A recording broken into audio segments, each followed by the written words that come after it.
Hi guys, welcome back to the shop.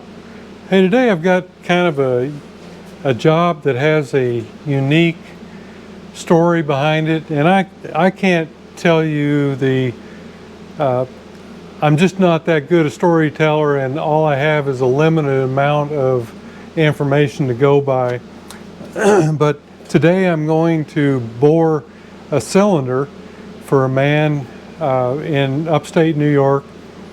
This is a Suzuki TS185, and I'm told that he rides it every day of the year whenever he can. You know, if the roads are got 12 inches of snow on them, you're not going to be able to, but he probably tries.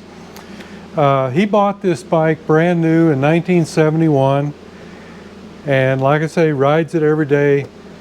The bike at this point has about 80,000 miles on it, and the crankshaft was rebuilt approximately 45 years ago. It now has a 40 over piston in it, so it's been bored several times probably, and at this time we're going to bore it to 1.5 millimeters, which is the 60 over in a Wiseco. So it's just, I mean, it's just amazing to me that somebody can, I mean, I understand right now he's almost having withdrawals, not be able to ride his bike, but he sent his cylinder out to me, and I appreciate that, and we're going to try to do him a real good job. And you know, this is Ed's story, and we're going to add to his story today by getting this bike back on the road for several more years and several more miles. So let me get you overhead. We'll take a peek at it. I have already cleaned it up, but I haven't done anything to the inside yet. So I'll show you what. We don't know how many miles is actually on this bore, but it really doesn't look too bad. But I don't have the piston for it that came out of it, so I don't know how loose it was or anything. But let me get you overhead here. We'll take a peek at it. Okay, here's Ed's cylinder, and let me see if I can get a little light on it, but not blind you. You can see there is some scoring, but not bad at all. And I've got some pictures that were sent to me of the cylinder when it was taken off, so I'll put those in still form out so you can see them right now.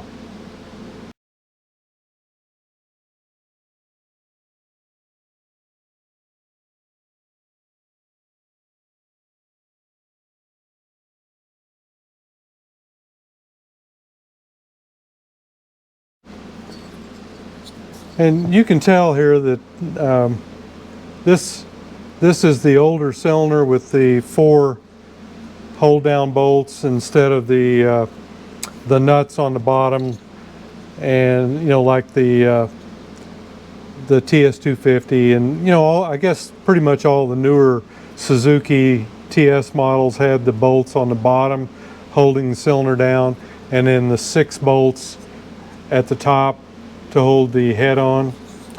I'm not real sure when all that changed, but I like these cylinders. They're kind of my favorite, is the old type. But you can see some scoring in there, but not bad. So it's never been ported. Nothing's ever been done to it as far as that. It's just been a real reliable piece of transportation for him for a very long time. It's just amazing. I don't know if you can see this or not, but there is a little bit of aluminum stuck right here. that came off the piston at some point. But like I say, it's just amazing to me that somebody will hold on to something for that long. I've got some things I've held on to for pretty much all my life, and you know, really, there's a couple bikes I wished I had kept and still had, and I'm sure that all of us have that story. So anyhow, we'll go ahead and get this set up in the mill, and we'll get started on the next 50 years of Ed's transportation. Okay, so let's check. Just see right here, we're pretty close to zero, and I'm going to wheel this around to the front, and we'll check it through the mirror there, and it's right at zero. Now over to the left, and we're at zero.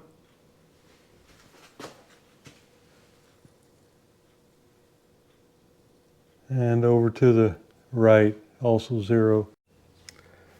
I started out with the coaxial indicator, and I've showed that many times, so if you want to look at how that works, just go back to one of my other boring videos and it'll show it. I just don't want to go through the whole thing. It just takes so much time. But I'm pretty comfortable with where we're at as far as our center. So we've got everything locked down, and I'm going to get the boring heads set up.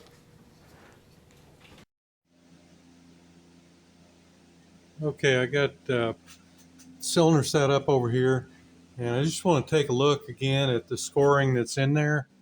I've got a little closer camera here.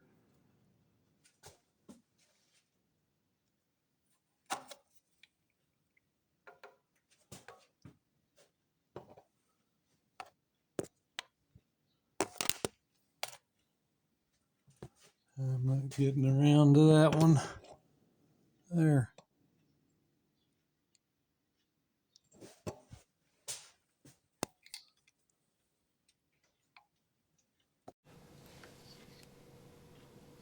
Okay. Got a little drag. Just the way around. Looks like it's skipping right here just a little bit.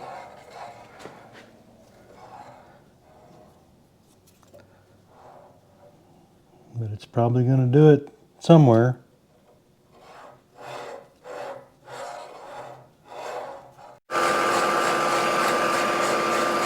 Okay, first pass.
We'll be a little interrupted through here probably this time. Well, we are. It's just probably not quite centered when it was bored the last time, or it's worn that way. It can be both.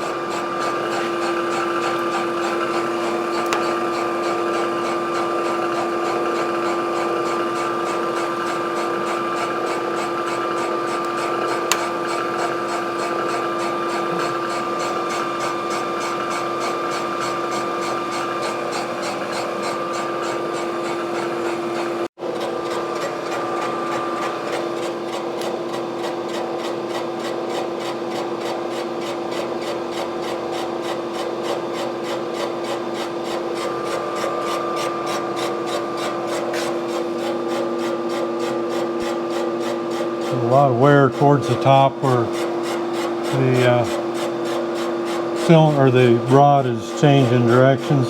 I'll show you once we get through this first pass.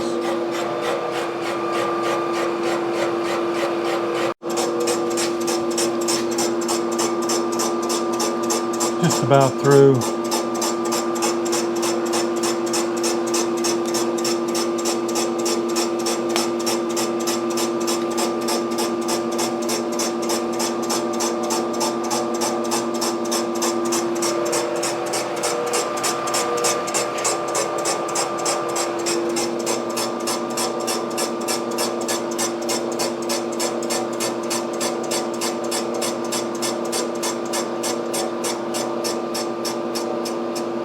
Okay, that's all the way through.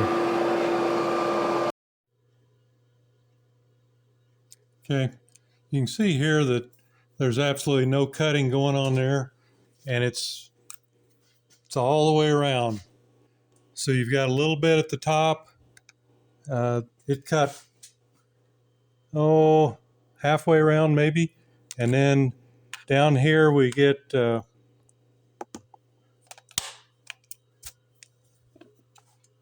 down in here we start cutting again, and then we don't really cut until we get to the bottom, and we're cutting evenly on both of the cylinder skirts here.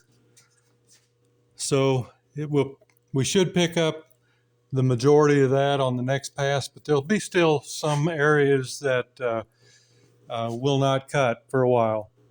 It just takes a while. This cylinder was really worn, a lot of wear to have this much gap.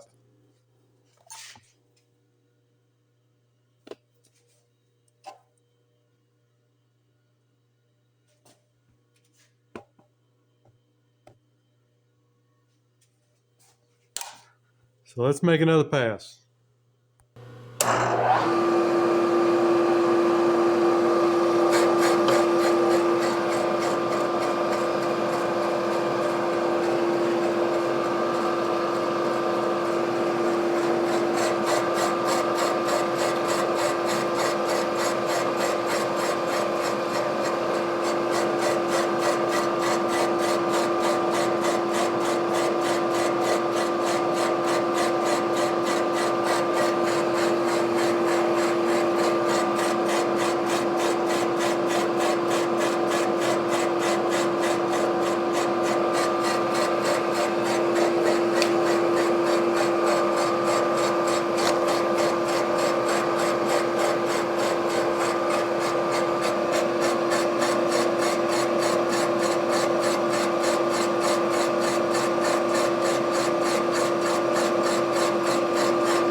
Now we're picking up a little bit more coming through. I suspect that we will get not a lot, but some more.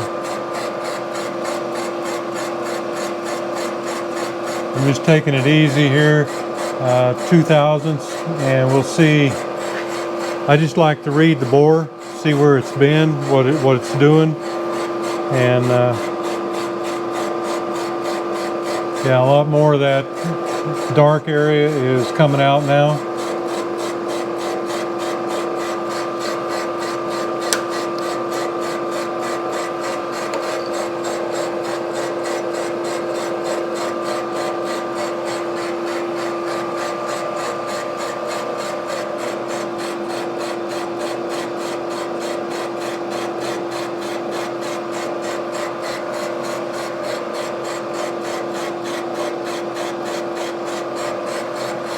Usually the last place to clean up will be around the ports, intake, and the exhaust.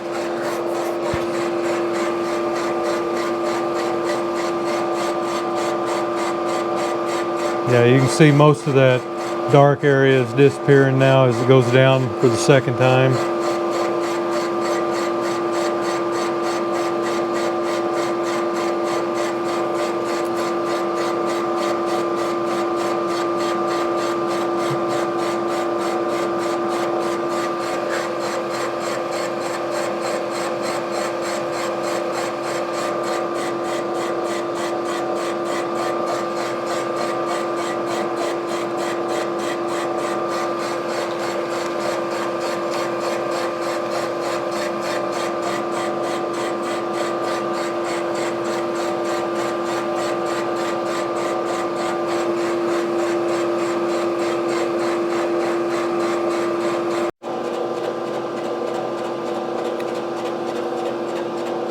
can see more being cut out than there was the last time through the exhaust port. But it's still pretty skippy.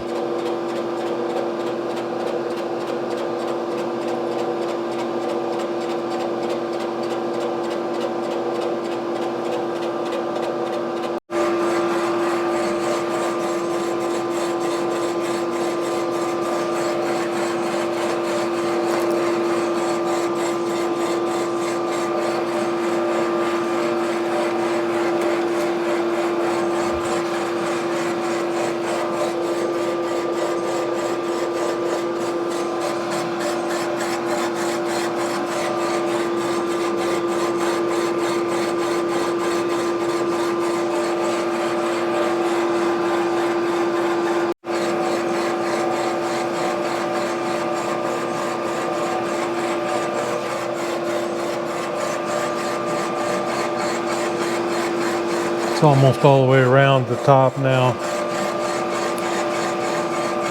It just takes a while to clean up all the wear areas in there.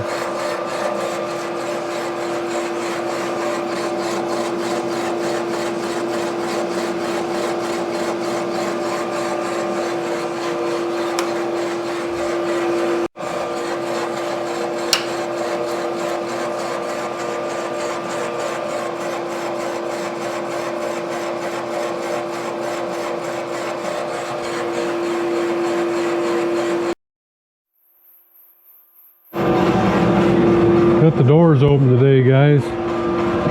Nice sunny day, about 65 degrees. The 30th of January 2004, or 2024, I'm sorry.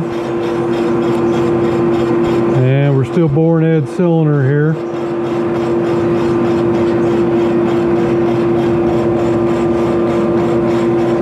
Just pretty amazing what we come up with sometimes. A couple weeks ago we were 35 below zero without the wind.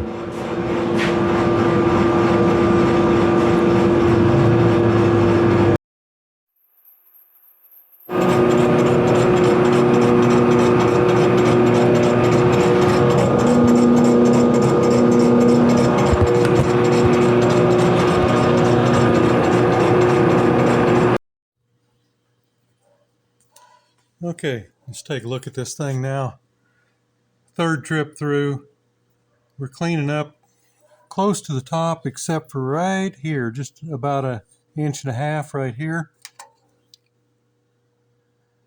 And as we go down, we're pretty clear, or pretty clean anyway, down at the bottom.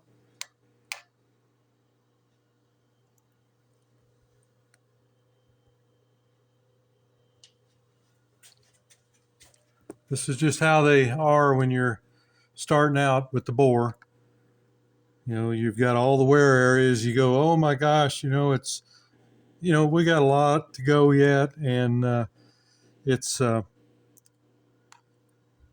it'll clean up probably, I don't know, another 2 or 3 times through.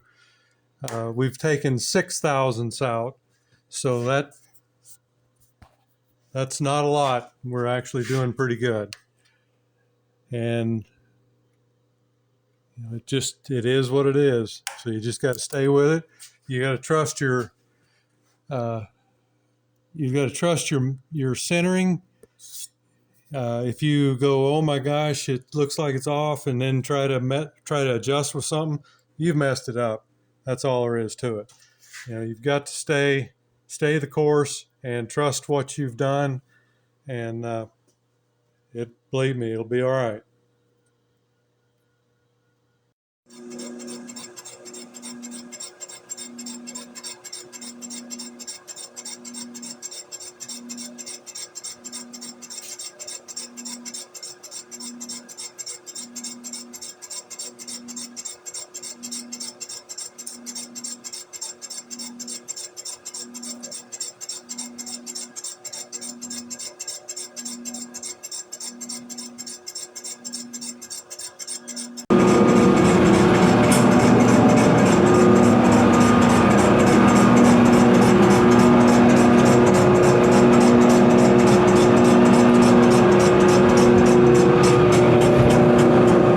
automatically shut off here in a minute.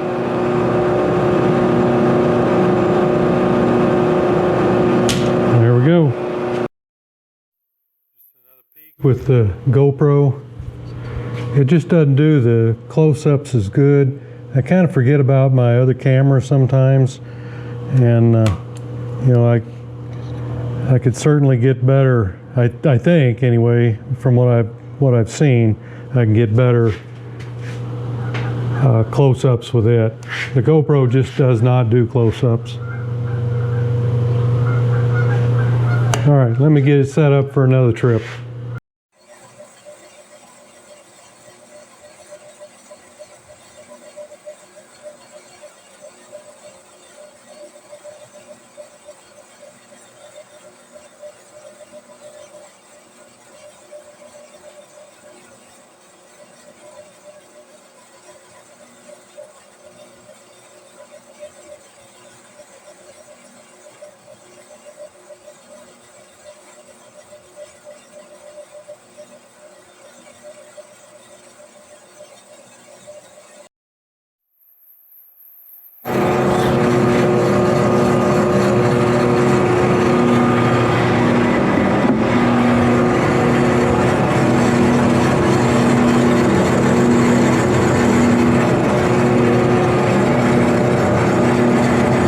Around to the front now.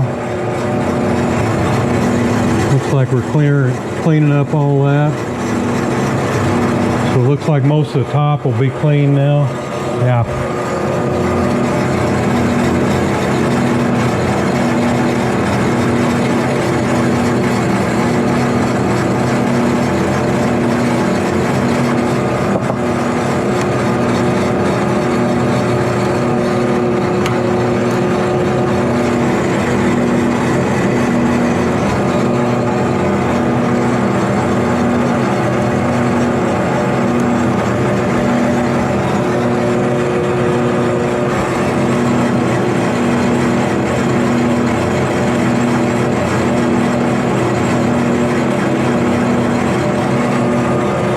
This is 8,000ths.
As you can see there now, it's cleaned up all the way around except at the intake ports and down the kind of this edge. Let me get you around so you can see the other side. Oops, battery is about gone, I think.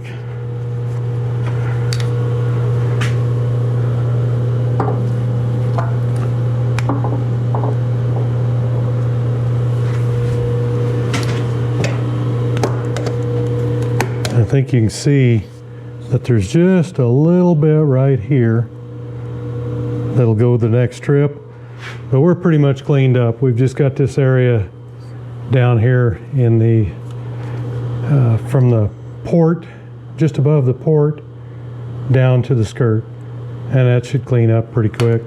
We got a long way to go. I don't think the piston will even go in there yet. Let me grab it and see.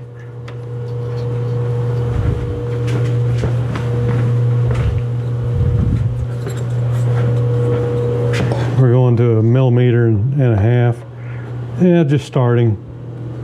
So, not going to have any problem cleaning it up. Just kind of check our insert out. Looks good. I'm just going to double check that it's tight. And I'm going to put another 0.002 in.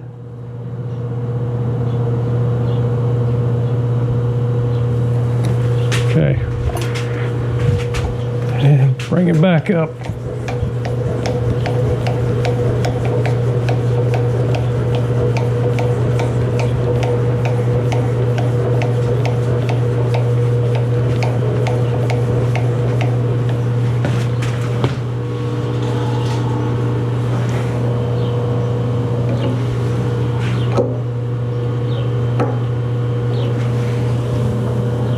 That looks about right.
About 200 RPM. I found that works pretty good for me. My last on my old machine, I used to do it at 135. That's just because it was a set speed and it was comfortable for me. This one here I can easily adjust, and 200 seems really good.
Okay, all that's left is right below this port right here.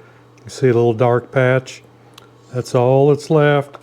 And we're at about 12.5 thousandths. I can go ahead and show you the rest of it here, maybe.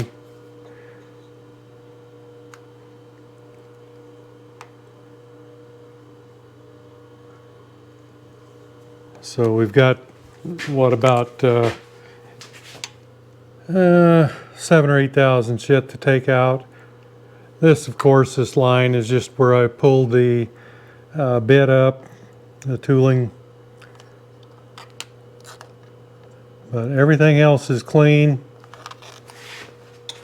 And that tooling will hone out, so that's not an issue. But just that little spot, that's right there. So it'll probably go with this, the next two. So I'm going to check it while I've got it out here. Just going to take a little sandpaper there and roll that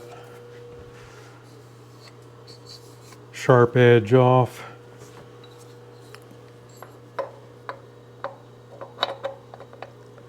Okay. Yeah. By the time that cleans up, probably another 4 thousandths and I'll be ready to hone, will be my guess.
Okay, let's see where we're at. It should be pretty good here, I think.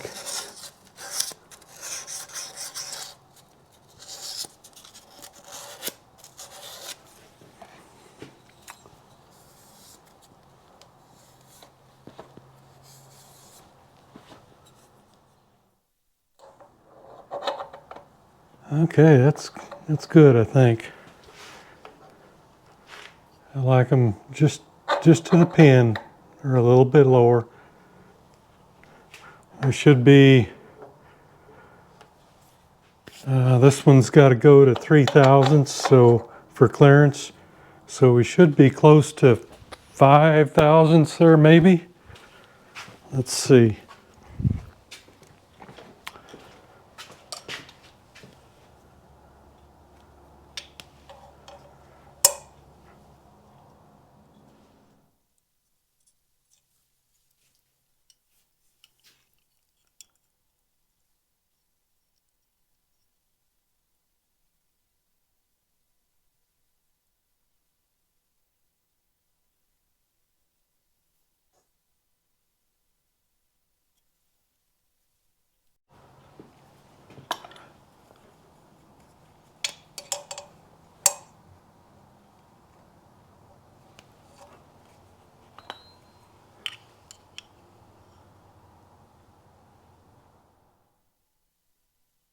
Okay, same reading twice, 2.575, and our piston measures in at 2.576.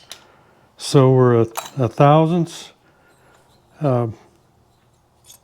short in the bore of what the piston is already. We need 3 thousandths clearance for the forged piston. So we got 4 thousandths. We're going to have to hone just perfect, in my opinion, anyhow. Let me, I'm done here. So let me get that thing out of here, out of the mill.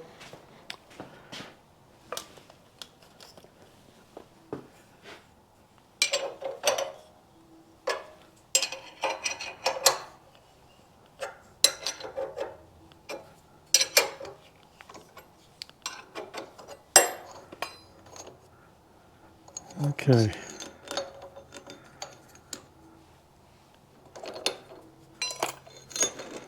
So we'll pop that out and kind of blow it out, and then we'll take a look at it. Okay, guys, there you have it. I'll do this just like I do all my boring videos. Hopefully they're not too boring, but we'll do the honing, the piston fit, all that in the, setting up the ring gaps. We'll check the top of the cylinder for, to make sure it's good and flat. And we'll do all that in another video. Probably tomorrow is what I'll be doing, so it'll be probably the weekend one. But it's I've got to get the car out, and the weather is just fantastic, and going to be until the end of the week. And at that time, it's still not going to be all that bad. So, holy cow, 65 degrees today, just wonderful. Anyhow, let me just show you.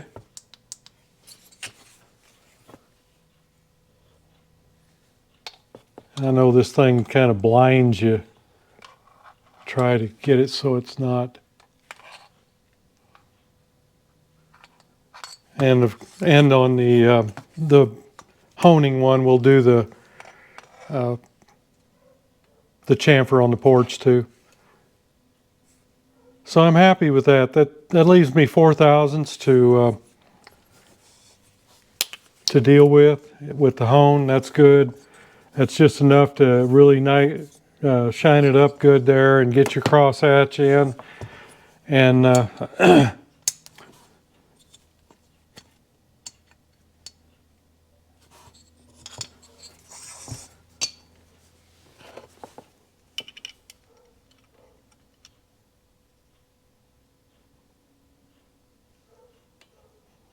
okay, 575. That's 2.575.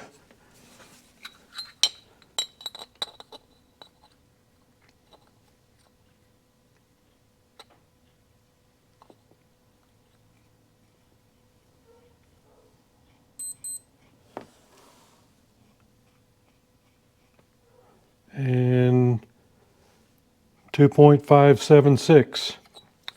So we're 1/1000ths away to being the same size as the piston, and that's usually about where I stop and start honing.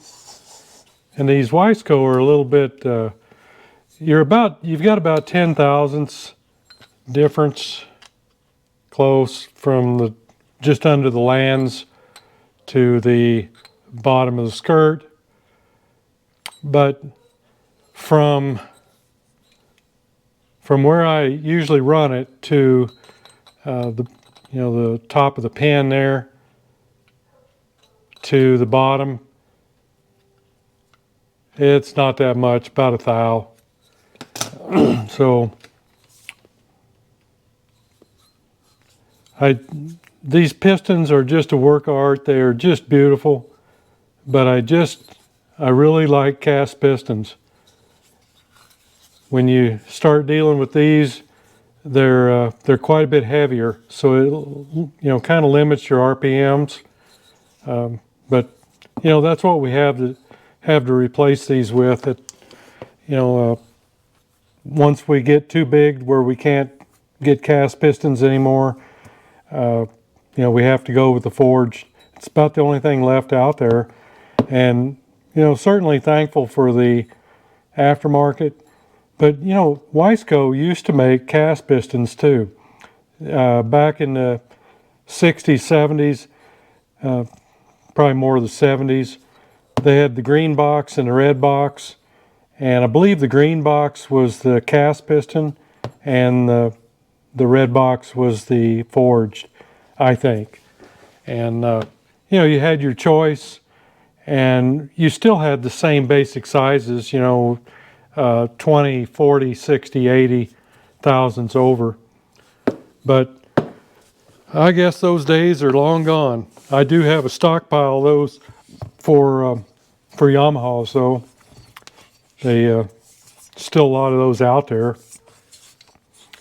Anyhow, we're done with this as far as boring, and tomorrow I'll get back out here and get the car moved out, and we'll finish the hone and fit the piston, chamfer the ports, and adjust the ring gaps if necessary.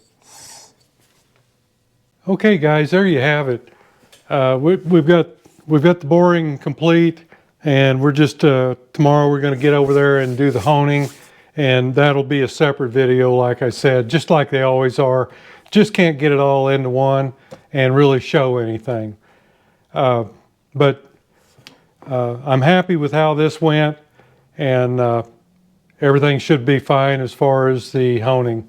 So I'll get in there tomorrow, and I'll go ahead and use truing sleeve on my hones, get everything cleaned up and flattened up, and then we'll get started on it.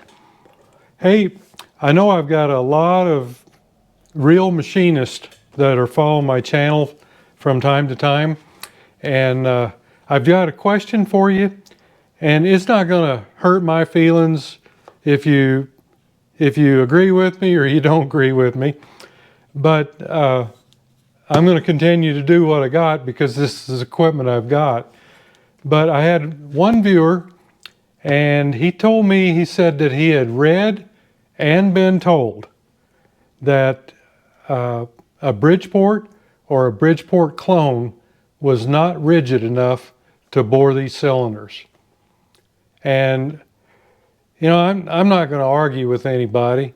I just told him, I said, but a 250-pound boring bar is, and I know that those are mounted really snug and everything, but I don't think that's true. I've never heard it, I've never read it, so I don't know what book he was reading, and I don't know who was telling him.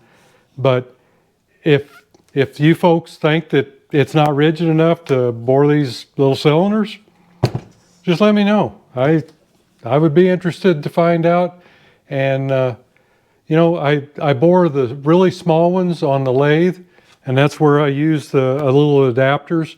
And my lathe is not all that big. It's a 1340, 13 swing, 40-inch bed, and it weighs in at about 1,500 pounds.